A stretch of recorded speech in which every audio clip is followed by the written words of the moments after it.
Ronald Clark O'Brien, the 19th of October 1944, the 31st of March 1984, nicknamed the Candyman and the man who killed Halloween, was an American man convicted of killing his 8-year-old son Timothy, the 5th of April 1966, the 31st of October 1974, on Halloween 1974 with a potassium cyanide-laced pixie sticks that was ostensibly collected during a trick-or-treat outing.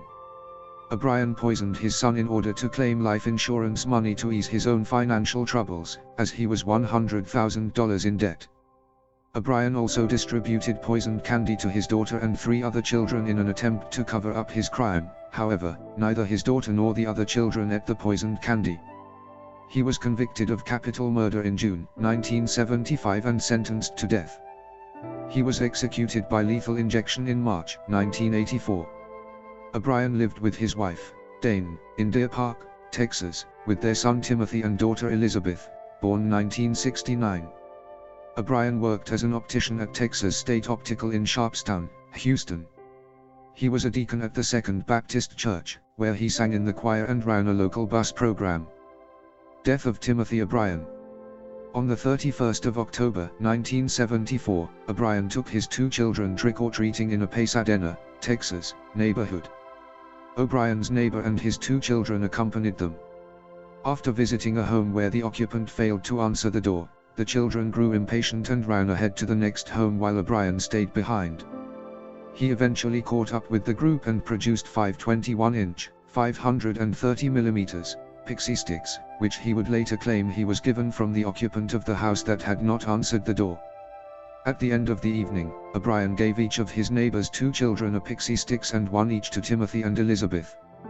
Upon returning home, O'Brien gave the 5th pixie sticks to a 10-year-old boy whom he recognized from his church.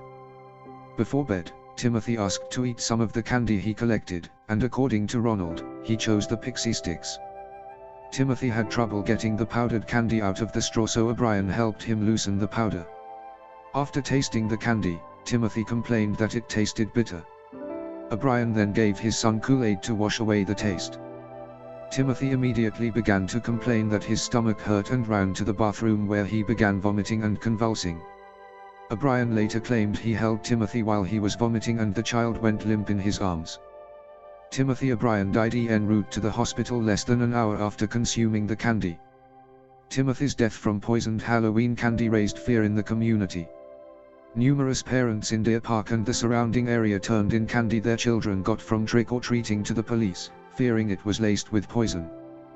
The police did not initially suspect O'Brien of any wrongdoing until Timothy's autopsy revealed that the pixie sticks he had consumed was laced with a fatal dose of potassium cyanide. 4 of the 5 pixie sticks O'Brien claimed to have received were recovered by authorities from the other children, none of whom had consumed the candy. The parents of the 5th child became hysterical when they could not locate the candy after being notified by the police. The parents rushed upstairs to find their son asleep, holding the unconsumed candy. The boy had been unable to open the staples that sealed the wrapper shut. All 5 of the pixie sticks had been opened, with the top 2 inches, 51 mm, refilled with cyanide powder and resealed with a staple.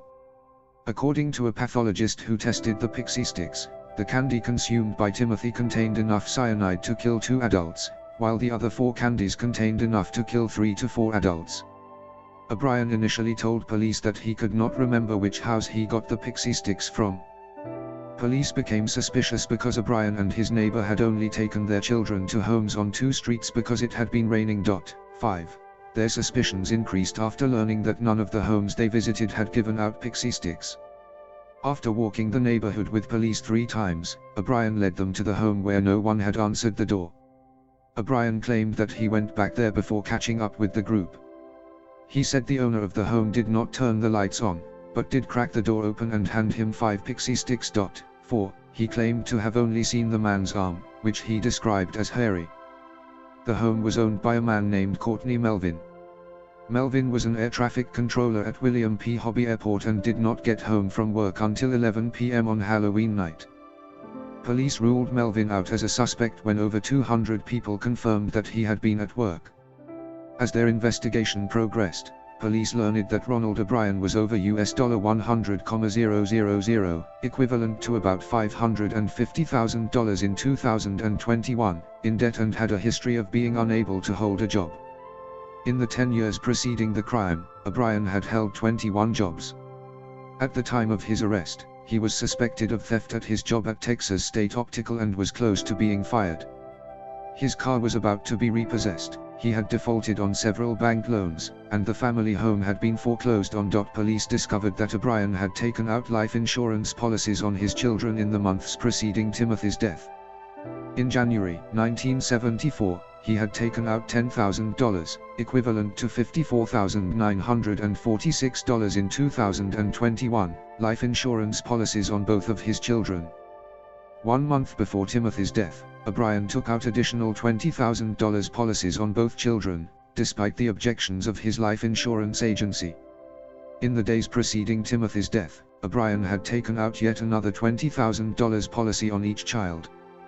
The various policies totaled approximately $60,000. O'Brien's wife maintained that she did not know about the insurance policies on her children's lives. Police also learned that on the morning after Timothy's death, O'Brien had called his insurance company to inquire about collecting the policies he had taken out on his son. After learning that O'Brien had visited a chemical supply store in Houston to buy cyanide shortly before Halloween 1974, he left without purchasing anything. After learning the smallest amount available to purchase was £5, police began to suspect that Ronald O'Brien had laced the candies with poison in an effort to kill his children to collect on their life insurance policies. They believed he gave the other children poisoned candy in an effort to cover up his crime. Police repeatedly questioned O'Brien, but he maintained his innocence. Although police never discovered when or where O'Brien bought the poison, he was arrested for Timothy's murder on the 5th of November 1974. He was indicted on 1 count of capital murder and 4 counts of attempted murder. O'Brien entered a plea of not guilty to all 5 counts. O'Brien's trial began in Houston on the 5th of May 1975.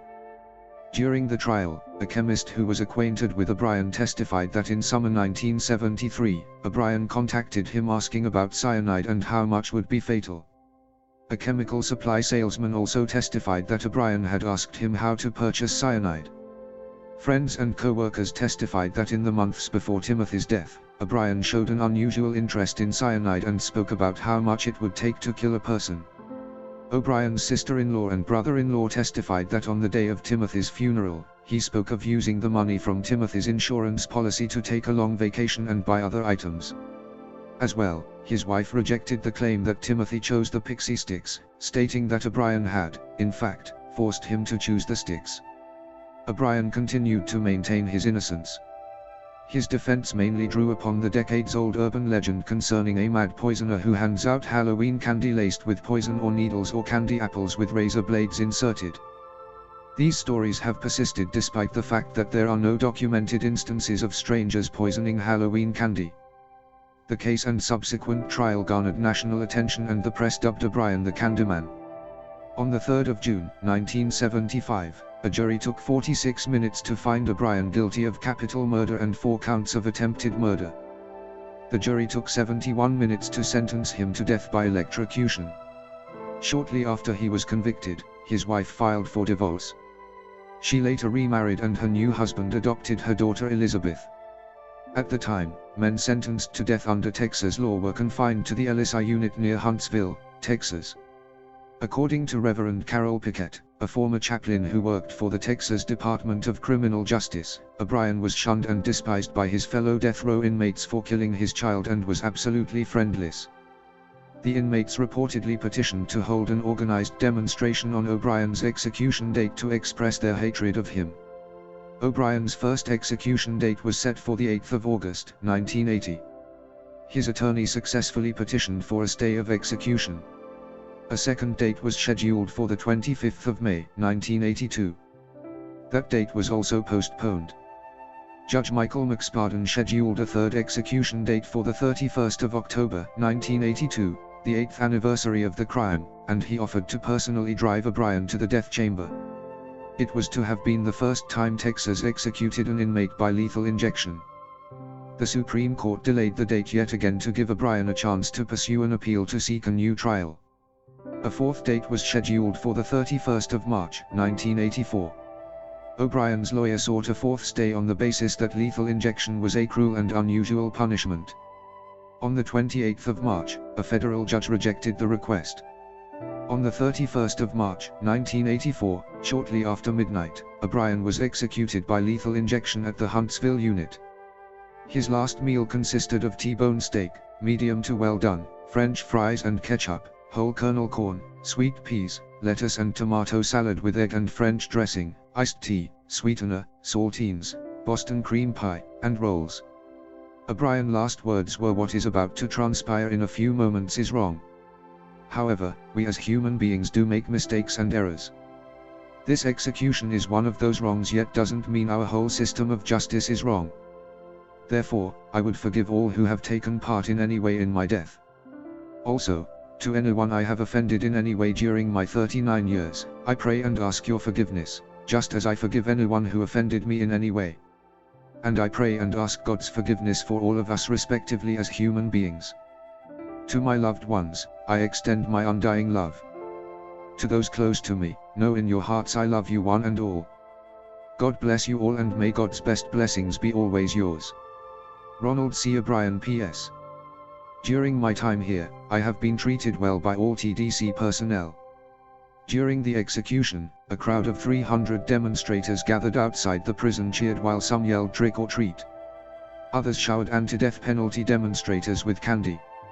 Ronald O'Brien is buried in Forest Park East Cemetery in Webster, Texas. Timothy is buried in Forest Park Lawndale Cemetery in Houston.